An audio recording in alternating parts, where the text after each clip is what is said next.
Very kind of him. I would like also to take this opportunity to thank Professor Radwan Briki for his diligence and for his hospitality, and for making this event take place. This is not very strange or uncommon from him. I tell you what, it's always very hard to give a paper after such a copious and generous lunch. So please bear with me. I'll try to make it as light as possible. I will give you just entries. It's not a paper, by the way. It would be like reflections, thoughts thrown in, and hopefully we'll have the time to just expand on some of the ideas, or maybe fill in some gaps. So my paper, as you see it, and you've got the title on the screen, it's going to be a PowerPoint presentation. It's on Yeats, going back to my sort of first, love in terms of research, and I wanted, to do something in relation to hybridity in WBA. So I thought, thanks to Mimoun, I think he did sort of, make me think, reflect upon, the presence of hybridity in the ancient text, and I thought maybe I could, produce something. It might be, interesting, as it might not be very convincing. So it's up to you to challenge me later on. Okay. The title of my paper, as you see it, is "A Shape with Lion Body and the Head of a Man," which is a quote from W. Yeats, a very famous poem. Actually, we will perhaps see the poem, and in which there is this notion of hybridity, the combination of, you can guess what it is. This beast. It's the lion body and the head of a man. So this is a sphinx. This is basically the title. I'll try to revisit some of the hybridity notions or presence in the Yeatsan poem. So this is the man. For those who don't know to put the name on the face, that's the man. He's one of the most important Irish poets. He's a Nobel Prize laureate in 1923. Certainly someone who is represented as the national poet of Ireland. A great figure, as great, I would say, perhaps, just to make a comparison here, is considered a national poet. It's very much like Hassan Shehi for the Tunisians. What is interesting about Al-Shehi and Yeats, they lived almost during the same time, and they lived through the same history as well. Under colonization, Abu Hassan Shehi, of course, he didn't make it till independence or after independence, but Yeats, of course, he lived through the partition of Ireland, etc., etc. So this is the man. I know that some of the members of the audience have come across W. Yeats before, and maybe they did some work on W. Yeats. I know Kamal, he just told me about this earlier. I know that there will be a paper also on W. Yeats later on. So the man is there, he's all over the place. Right, so I'm trying to divide my paper into three major or main parts, in which I would seek to find some kind of presence of hybridity in the Yeatsan text. The first one I called it political hybridity. The second is rather more historical, related to history, Yeats's historical philosophy or philosophy of history. The third part would be aesthetic hybridity. And these, to a certain extent, represent some major phases in the poet's career. What I mean by political hybridity, of course, I mean the early phase of his poetic career, Yeats's poetic career. He started as first of all, as an imitator of what we call the pastoral poetry, and then all of a sudden he found himself so deeply possessed, so to speak, with the Irish cause, with the political problem of Ireland at that time. We are talking about a history that is located towards the end of the 19th century, when he started, theorizing what we call, what he calls imaginative nationalism. So he was some sort of a major chunk, I would say, in his poetic career. The early obsession with, the national problem, the national cause, with independence, how to rethink Ireland and how to push things forward towards, independence, what we call, national liberation. So he was so upset that he was a founder of the Irish cultural revivalist movement. He was the founder. And one of the things that is most interesting about, Yeats' nationalism, and I think it was something that appeared to lots of others, it was very much like a model. He founded the Abbey Theatre. The nationalist movement started through theatre, and they founded in Dublin the Abbey Theatre, in which there were only, the performance only of Irish nationalist, Irish, plays. So this is extremely important. Something that we model as well in Tunisia, by the way. That theatre came very late in Tunisia, towards the beginning of the 20th century. History, that will be, of course, the second phase of W.B. where he becomes so obsessed with the idea of modernity. I related to the question of modernity and his way of interpreting, modernity and the process of modernization. So this is an important phase as well, in which Yeats, of course, he gives us his opinion, his view, but you have to understand that W.B. belongs to the Romantic tradition. So we might sort of predict what sort of, stance he has with regard to modernity. So I think we should perhaps have an inkling about the kind of reaction very much against modernity and the epistemology of modernity, or the esteem on which modernity is based. We will talk about this later on. Aesthetic, of course, when Yeats, towards the end of his poetic career, he becomes rather more obsessed with the idea of aestheticism itself.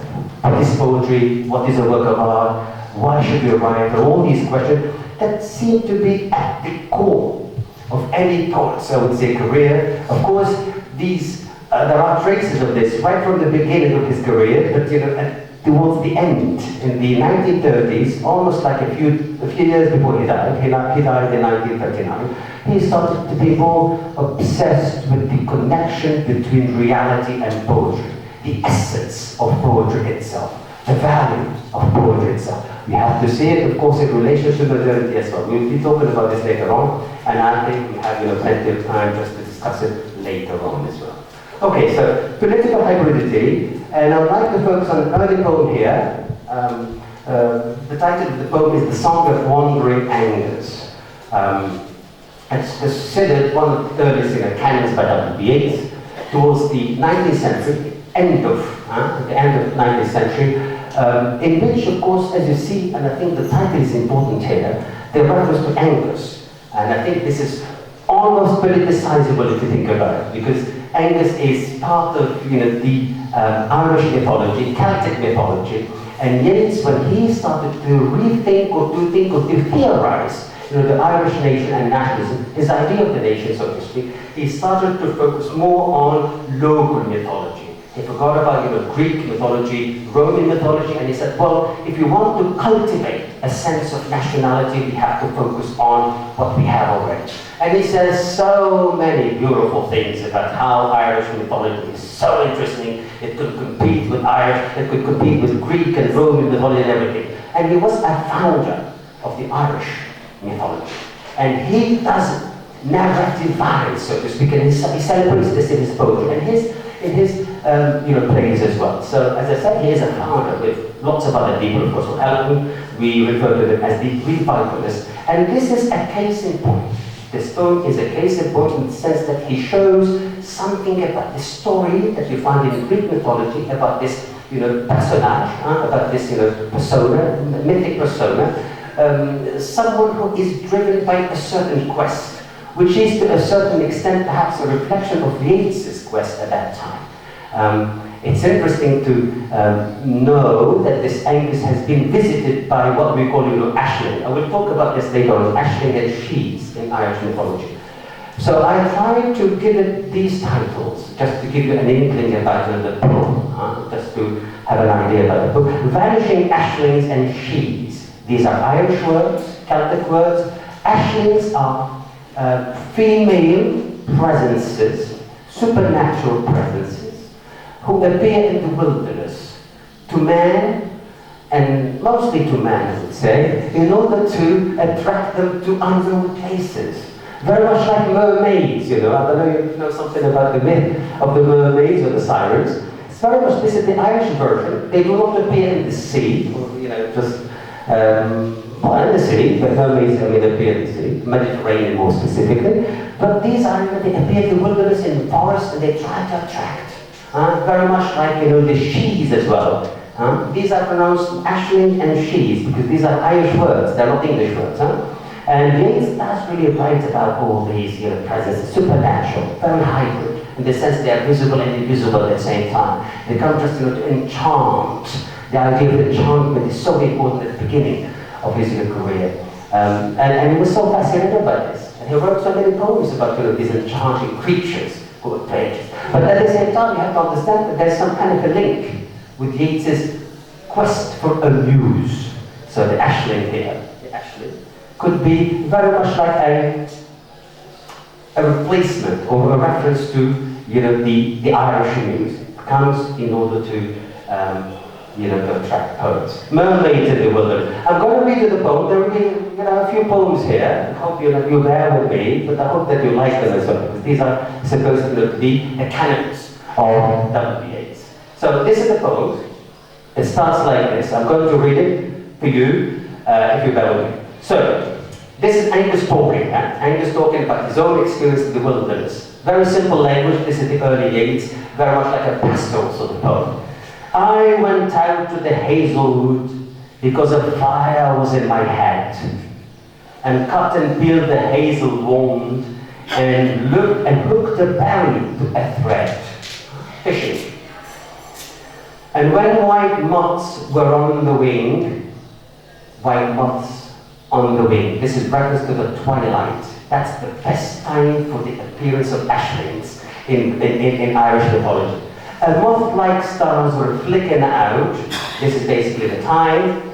I dropped the berry in the stream and caught little silver trout, a kind of river fish in Ireland and Scotland in those places. Okay, so this is the story as it runs. When I had laid it on the floor, I went to blow the fire aflame. To have a barbecue, perhaps, mostly. But something rustled on the floor, and someone called me by my name. It had become a glimmering girl. The fish becomes a glimmering girl in the form of an ashling. It's an ashling taken the form of a fish. It had become a glimmering girl with apple blossom in her hair, who called me by my name and ran and faded through the brightening air. So this is the kind of, almost like a fairy tale, telling us a fairy tale here. Though I am old with wandering through hollow lands and hilly land, I will find out where she has gone, and kiss her lips and take her hands, and walk among long dappled grass, and pluck till time and times are done the silver apples of the moon and the golden apples of the sun. All these are, of course, symbolic references to his poetry. There is a lot of mythology, there is a lot of reference, I would say, to Irish mythology and legends and fairy tales, but at the same time, there is a lot of reference to Yeats's hesitation about what to write, and the reference to the silver apples and golden apples. These are references to two different kinds, it's not radical, kinds of poetry writing. The silver is related to the heart, and the golden is related to reason. So he is basically struggling to find a nice combination, some kind of a hybrid, unity between the two quests, which is the expression of emotions, romantic, and the expression of a certain reflection as well, which is also romantic, if you know something about, a period of romanticism as well. Right, so this is the poem, this is cultural nationalism, or what he himself calls imaginative nationalism, based on these notions, very important notions. The first one is the spiritualization of the soul.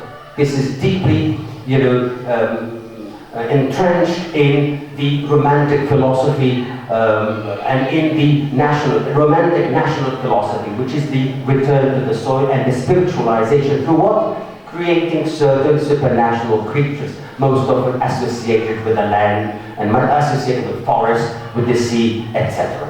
The other one is the homeland as a fairyland, which is a form of utopian idea, by the way, that you find in romantic nationalism. How to see the nation as something that is basically, based on this unity, this ideal form of, community, this ideal form of, harmony between the community members and also between, the community and nature itself. So this is at the heart of, the romantic nationalism. Nationalizing myth, we talked a little bit about this and how Yeats uses Irish mythology in order to express a certain singularity about the Irish nation, because that's basically the politics behind how to celebrate, Irish mythology. Is basically to create a certain singularity, is to dissociate it from other cultures. It's all about, the culture as something that is unique to Irishness, that should be seen in relation to differentness and not similarity with other, cultures. Mythologizing the nation, of course, that's part of the myth-making that you find so important in the philosophy of nationalism. So we will talk about this, if you ask me questions about these, entries, okay? So I don't want you to expand further on that. But I think they pass. Okay. Right. So, Yeats' three unities, I'd like to bring your attention to these important unities, which are part of his aesthetic nationalism, which is the unity of being, unity of culture, and unity of image. And these are quotes from Yeats, in which he explains what he means by that. There is no great literature without nationality, no great nationality without literature. So you see this kind of organic relationship between the two, which is at the heart of Yeats' nationalist view. The second quote, and this is reference to Dante, it says, well, that unity of being, Dante compared to a perfectly proportioned human body. This is an important notion, the reference to the body, and the return to Dante himself. We'll be talking about this later on. First of all, this reflects, of course, Yeats' medievalism, a certain return to an age that is pre-modern. We will be talking about this later in the third phase. And the other thing, which is the notion to the body, because we are going to talk a little bit about the body, and the sanctity of the body and the unity of the body. So this is part of the modern problem. It's a major issue. It's being raised by modernity. We'll be talking about this later on, and how basically the body, since Descartes, has been split into two compartments. There's the mind on one hand, and there's the body on the other. Some part that takes place at the expense of the other, we will be talking about today.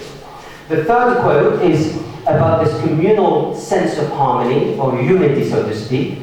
And this is Yeats' description of the western, it's a region in the western part of Ireland, in which he sees some kind of a utopian world there that should be cherished, that should be cultivated in order to create perhaps an island based on the same sort of, unity of being. What does he say about this? There is still interest upon these great level plains a people, a community bound together by imaginative possessions, the importance of art and culture as part of the, those of that mortar that coalesces the unity of a community. A community bound together by imaginative possession, by stories and poems which have grown out of its own life. It's not something that is alien to it, but something that comes organically, almost like an organic sort of growth of a tree, of a plant, something that comes from within and not from without. This is very important in romantic nationalism as well. And by a past of great passions which can still waken the heart to imaginative action. When we talk about imaginative action, of course, we talk about the politics of how to narrativize the nation. It's an act that is, of course, poetics. It's an act, a poetic act, but at the same time, it is a heavily political act at the same time. This is, poetics and politics are so organically intermeshed, I would say, in W. Yeats' romantic view of Ireland. Right, now we move on to historical hybridity. And I would like just to focus on a major poem, one of the canons by W. Yeats. I'm sure that you have perhaps come across this poem, very famous, very formidable, by the way. There are lots of nice lines in it, have been, quoted here and there, because it most often refer to, troubled times. And you know about troubled times, and we do not sort of, Okay, so the title of the poem is The Second Coming. So let me give it a title, because maybe this is as a preparation for the kind of themes to come. Demons, demons as well. There are two different pronunciations. Some people say diamond, if it is written with AI, but demons, and rough beast, because the reference to rough beast in the poem is so important. Or the Sphinx contra cogito, cogito, that's cogito ergo sum by Descartes. So I'll be talking about this later on. The second coming, I'm going to read the poem to you. This is, as I said, one of the most important poems by W. Yeats. The second coming. Turning and turning in the widening gyre, I'd like you to see the difference between this poem and the previous one. Completely different poem, different, different diction, different images. It's a complete transformation. This is considered one of the poems that basically place Yeats in what we call modernism. The late 19th poem is rather more pre-Raphaelite. We refer to this pre-Raphaelite, kind of very wordy, very imagery, and the image is quite ornate in it. But this one, you see, it's very clear cut as you see it. So turning and turning in the widening gyre, the falcon cannot hear the faulconer. Things fall apart. I'm sure that some people are familiar with this. This is a title by Rached. Things fall apart. The center cannot hold. This is also another quote that you find here and there. Mere anarchy is loosed upon the world. The blood-dimmed tide is loosed, and everywhere the ceremony of illnesses is drowned. The best lack all conviction, while the worst are full of passion and intensity. This is a very famous line as well, quote, that you find. So this is the second part of the poem now. Surely some revelation is at hand. Surely the second coming is at hand. The second coming? Hardly are those words out when a vast image out of Spiritus Mundi troubles my sight. Somewhere in the sands of the desert, a shape with lined body and the head of a man, a gaze blank and pitiless as the sun is moving its slow thighs, while all about it reel shadows of the indignant desert birds. The darkness drops again, but now I know that 20 centuries of stony sleep were vexed a nightmare by a rocking cradle. And what rough beast, its hour come around at last, slouches towards Bethlehem to be born.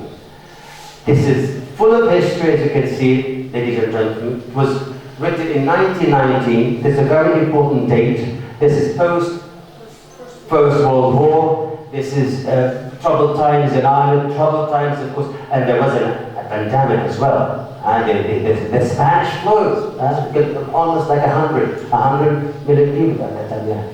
So this is very troubled. The Bolshevik Revolution, 1978, don't forget about this. It was such a tumultuous historical moment that made Yeats think of history itself. And he comes with a very weird theory, I would say, is that the world, or the history of the world, is made of interpenetrated cones, or what he calls ages. The primary age versus the antithetical age. And he seizes upon this moment in order to advance his theory that we are going through an apocalyptic moment. And the world is changing, the history of the world is changing, and now we are entering into a new phase of history based on what? Authority, mythology, and all the celebrated ideas that you find at W. Yeats. Right. So, primary versus antithetical, or hybridizing history. History made that sort of, hybridity. Antithetical, interpenetrating the primary, and the primary interpenetrating of the antithetical. And the reference to the cradle in the book, of course, is a reference to the Christian, history. And he sees it as the end of this, primary historical phase. There's a quote by W.B. in which he talks about the advance of modernity and its impact on such sacred notions for him, like community, like so many others. What does he say here? All our scientific, democratic, fact-accumulating, heterogeneous civilization belonged to the outward Gaia. That's an invention by W.B., by the way, the word Gaia. And it's like a cone. So this is the phase where things are now going out of that, Gaia, of that phase. And prepares not the continuance of itself, no, but the revelation as in a lightning flash of what? Of this civilization that must slowly take its place. So this is basically the history for him. It's a kind of, not only dialectical, but kind of, an age that unwinds another age. Primary versus antithetical. This is the history. This is, the unfolding of, what he sees as this. Of course, in reaction to the Marxist, interpretation of history, but you have to understand 1919 was the beginning of fascism as well, and there's the fascist interpretation of history as well, which is based on what? The struggle between the races. For Marx, of course, it's the struggle between the social classes. So Yates gives us something different. It's just the struggle between supernatural forces and natural forces. And he sees, and this is that's why I said it's a bit weird. I'm going to read the following quote in relation to one of his most important poems as well, Lead and the Swan. What does he say? How can those terrified big fingers push the feathered glory from her loosening thighs? He thinks that this is what is weird about his theory. It's not to be taken, of course, seriously. He thinks that history moves on through the interpretation, could be interpretation, but interpenetration between God, divinity, and a mortal woman. He sees in the rape of Leda the Swan the beginning of the Hellenic civilization at the expense of the Trojan civilization, and then he sees it, of course, in Mary the Immaculate, and how she has been visited by the Spirit of God and the birth of Jesus Christ and the beginning of Christian, history. So he sees it as some kind of an encounter between the divine and the mortal. And it depends on the encounter. If it is a rape, as in Leda and the Swan, the story how Jesus becomes a swan and rapes Leda. If it is based on a rape, it's violent, so it will inaugurate an age based on violence, which is he likes. He is not against authority on mythology. If it is like a meek visitation, so to speak, as it happened to Mary the Virgin, it would inaugurate a phase which is based or that rests on meekness, innocence, and if someone slaps you on the cheek, you give the turn the other cheek. This is basically what he calls the primary age. Now I'd like to move on to the final, quote by Yates here. The filthy modern time of modernity and its discontent. Okay, let's move on. So he takes Swedenborg. He refers to Swedenborg as one who counters the modern philosophy that is based on reason, rationalism, and empiricism. He says about him, he pieces together philosophy of mysticism to counter the abstract intellect, associated with Descartes, that has split the mind into categories, the body into cubes. This is a major issue that Yates raises in his poetry and in his prose as well. Reason and its alter ego or daemon. Reason creates unreason. This is very important to know that modernity is based on cogito ergo sum. This is a foundational, philosophical argument or philosophical basis on which modernity. And Yates takes issue with that. We will see later on. He also uses, as we said earlier, he goes back to medievalism and as a way to counter modern rationalism.